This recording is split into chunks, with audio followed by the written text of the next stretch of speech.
and we experienced great loss in our business. We lost our whole business. We lost our house through foreclosure. We lost savings, everything. I've been married to Eugene for the last 15 years. Even though I had become a Christian, I was not fully surrendered to God. And so I had this rebelliousness inside of me. We were feeling like Job, or like how he would say, why is this happening? And lots of emotions, bad emotions coming out, anger, rage. As a man of the house, as a provider, as wondering why is this happening? I've done everything right, and just not understanding those things. That is when the real spiritual battle began. I could hear over and over again the spirit of condemnation, the spirit of unworthiness. We were in such desperate need for God for a miracle.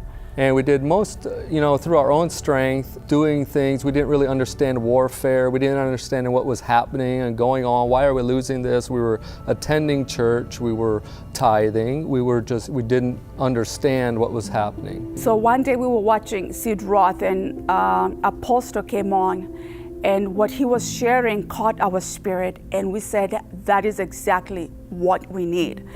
But the more we tried to get connected with the church, there was such a resistance, there was such a satanic force that was resisting us. But God led us to King Jesus, and when we got tied into King Jesus' ministry, we were taught deliverance, being equipped to do warfare, declaring, speaking it over our lives, speaking the scriptures over our lives, being intimacy with God, and understanding about prayer. I grew way more through that, through the emotional issues, and our marriage became better. I support my husband spiritually through prayer, and I've learned that from Prophet Anna. Through her, I've realized that I can wake up at different hours in the middle of the night, especially if my husband has a big meeting, to wake up and to pray and to intercede for him.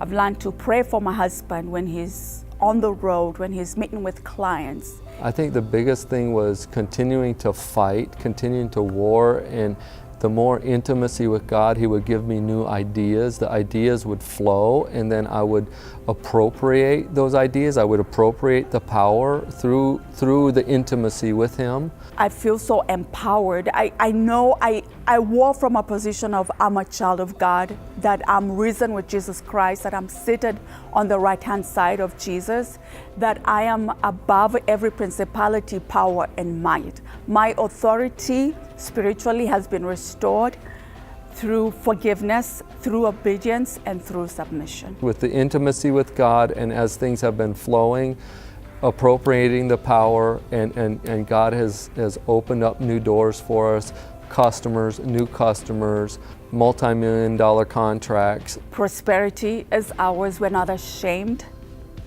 of prosperity, but now we know that our focus is not on money, but our focus is entirely on God. And out of Him, He supplies all of our needs, and He is a God of second chances. And I think that would be my story for somebody out there. If you feel like you've lost everything, you have no hope, just know that God is a God of second chances. He's a God who would never leave you. He's a God who would never forsake you. He's a God who was with Samson. He rose him up again, and He gave him a second chance to defeat his enemies. So stop listening to the lies of the enemy, that it is not over till it's over. He's just doing great things in our lives as we have gone through the process, as we have learned how to war, as we learned even when it doesn't look like things are happening, just hanging on to those words, hanging on to the supernatural power of God, that it will come to pass. For us, it's not necessarily just about the finances, it's about building the kingdom, it's about all the things and the miracles God has done in our lives for the kingdom and for the glory of God.